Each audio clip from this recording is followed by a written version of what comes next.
आज ब्लॉग बनवायचं कारण हे आहे की जानी भावड्या होता आज बर्थडे आणि बर्थडे निमित्त आम्ही आलेलो आहोत मराठी शाळेमध्ये. भावना बर्थडे आहेत ना, आपण म्हणजे खूप बाहेर फार्म हाऊसला वगैरे हॉटेल वगैरे इथे सेलिब्रेशन करतो. पण काहीतरी वेगळे विचार आहेत भावांनो, की आपण तिकडे विदाऊट म्हणजे वेस्ट पैसे घालवण्यापेक्षा आहे ना, कुठेतरी अनाथाश्रममध्ये किंवा मराठी शाळा वगैरे जिथे गरज आहे त्या ठिकाणी जाऊ आणि त्या ठिकाणी जे विद्यार्थी आहेत त्यांना मदत करू, असाच एक संकल्पना घेऊन आपण आलेलो आहोत मराठी शाळेमध्ये. तर चला भावांनो, मी दाखवतो आपल्या ब्लॉग मध्ये की आज आपण काय काय करणार आहेत. तर चला गाईज, लेट्स गो.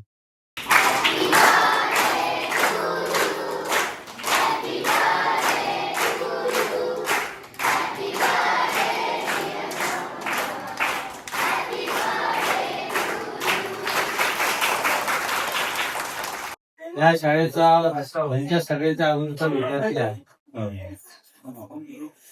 आता जन्म तोटेचा झाला तो 70 पण या शाळेत आलो. संत मॅडम होत्या, मस्तर मॅडम पासून सगळे मोठे ते कमी पाहिलेले. माझं शिक्षण या शाळेने स्वतःच्या खर्चाने केलेलं. मला पेन्सिल पण घ्यायला पैसे नव्हते.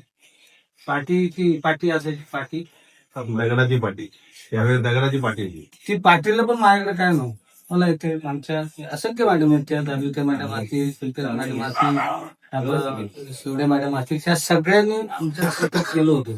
आमच्या कुटुंबापर्यंत त्या शाळेत खूप काही करायची इच्छा आहे. कुठेतरी आम्हाला थोडीशी खुंटी बसल्यामुळे आम्हाला थोडस थांबावं लागते. तरी पण आम्ही आमच्या पद्धतीने या शाळेसाठी काहीतरी योगदान द्यायचा प्रयत्न करू.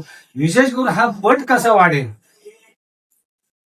तुमचं सगळं केंद्र काय म्हणतोय आता, पट वाढला तर तुमची शिक्षक गणना वाढणार, शिक्षक गणना वाढल्यानंतर तुमच्या असंख्य गोष्टी वाढणार. तुम्हाला आता ठीक आहे, जिल्हा परिषद शाळा मला 100% आणवतं नाही, पण पट कमी झाला तर तुमचे 10 शिक्षक कमी होऊ शकतात, 5 शिक्षक 4 शिक्षक कमी होतात. आमचं ध्येय काय, ह्या ग्रामस्थ गावकी म्हणून भावकी म्हणून ह्या शाळेचा एक मी जबाबदार विद्यार्थी म्हणून हा पट कसा वाढेल आणि मी नवीन अभियान माझ्या भावाच्या माध्यमातून आम्ही राबवणार आहोत. वाढून जातो जरी असलं तरी आम्ही त्याला सर्वजण भावड्या नावाने आम्ही त्याला ओळखतो. भावड्याचं शिक्षण या शाळेमध्ये झालं असल्यामुळं ही परंपरा चालू राहिली पाहिजे. माझ्या वाढदिवसाच्या निमित्तानं मी चालू केली, तसेच माझ्या नातेवाईकांच्या आणि कार्यकर्त्यांची पण परंपरा या ठिकाणी चालू राहिली पाहिजे. आणि मुलांना काहीतरी आपण अन्नदान म्हणा, शालेय उपयोगी वस्तू म्हणा, अशा काही कोणाकोणाच्या वाढदिवसा निमित्ताने पोहोचल्या पाहिजेत. आज एक भावनिक उद्देश या ठिकाणी मी व्यक्त करतो. आज भावड्याचा वाढदिवस साजरा होत असताना मला खरंच आनंद वाटतो की एक त्याचा पुतण्या, एक त्याचा चुलता म्हणून त्या शाळेसाठी आणि या मुलांसाठी खाऊ तर्फे वाटप करण्याचा प्रयत्न करतोय. कारण शाळांनी जेवढं प्रेम माझ्यावर केलेलं आहे तेवढं विद्यार्थ्यांवर देखील माझं खूप प्रेम आहे. कारण मी त्यामध्ये शिकलेलं सुद्धा आहे. आणि शाळेला मला एकच आवडतं सांगावं लागतं की या शाळेतले जे शिक्षक आहे, या शाळेच्या आता मी जवळजवळ या शाळेमध्ये जिल्ह्यात या तालुक्यातल्या जवळ आणि असंख्य शाळा मी पाहिलेल्या आहेत. कारण मी महसूल खात्यात काम करत असल्यामुळं मला चांगल्या पद्धतीची शिक्षकांची माहिती आहे. म्हणजे निवडणुकीच्या कामामध्ये महिना किंवा आपले ते बीएलओची कामं करत असताना देखील मला शिक्षकांची भरपूर चांगल्या पद्धतीने संपर्क असतो. पण आपल्या शाळेचे शिक्षक मी आनंददायी आणि प्रेमळ कधीच नाही पाहिजे. तर त्यामुळे मी त्या ठिकाणी आभार मानतो. आणि भाऊंना त्याच्या आयुष्यामध्ये काही घडणार होऊ दे, त्याचं आयुष्य चांगलं उज्ज्वल होऊ दे, तो चांगल्या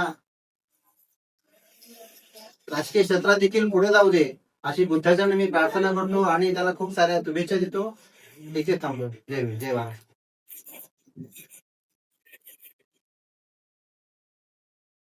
जर आम्हाला अवलोकवले क्षणोक्षणी सहकार्याचा हात पुढे करणाऱ्या सुनील भाऊ आणि सर्व दादा आणि सर्व सहकारी मंडळी आपण इथे उपस्थित राहिलात. आणि जे शाळेबद्दल जे चांगलं सुवाक्य आपण म्हटलं, याबद्दल तुम्ही जे विद्यार्थी वाढवण्याच्या ठिकाणी प्रत्येकडे आता पावलं सगळी प्रायव्हेट कडे वाहतात. एज्युकेटेड सगळे लोक आम्ही जरी असलो तरी पण का माणसाचे समज झालेले आहे तो आपण आपल्या मनाला विचारावं. आणि तरी तुम्ही प्रयत्न करता, तुमच्या पाठीमागे आम्ही नक्कीच आहोत. आणि तुम्ही आम्हाला जे उद्बोधले की अतिशय सहकार्य, शेवटी सहकार्याचा हात एका हाताने होत नसतो. तुम्हाला हा. दादा बाहेर येतील त्याने वाटलं की थँक्यू बोलायचं कळलं ना भावड्या, तू आली मग. इथे इथंच थांब. इथेच थांबा. पहिला लाईन कोणता सगळे पहिला लाईन तुझा पहिला लाईन होती पहिला लाईन पहिला लाईन अशी होता हे मला ये. काही हे हे होता हे तू मागची लाईन येत राहू. हे मागे बसत तू हे इकडे बघ. ये रे ए बाळा घेतलं की बस घेतलं की बस टाकू नाही बसून घ्या घेतला उभी राहा. योगेश, ज्यांनी घेतलं नाही लावून शांत बसायचं लागलं. थांब का, थांब.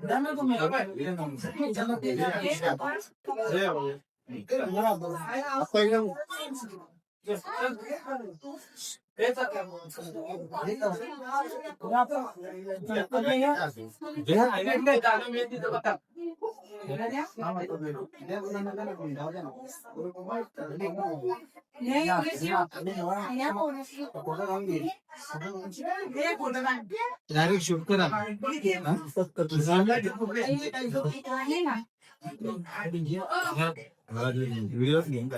हे याच्यातून ती त्यातून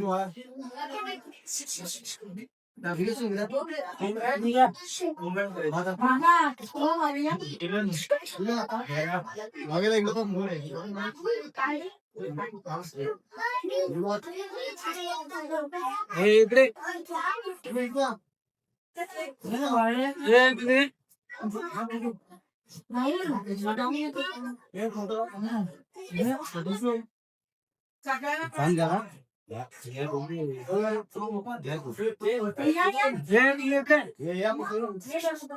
चल कोण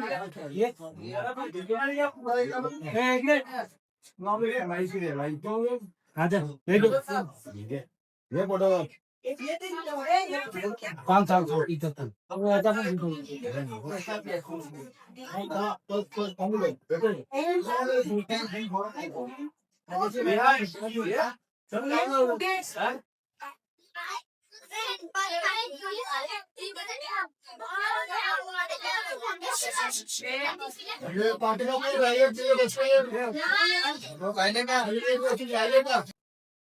मध्ये उभं राहा बस खाली बस खाली बस खाली बस त्यांच्या बस खाली उभा राहा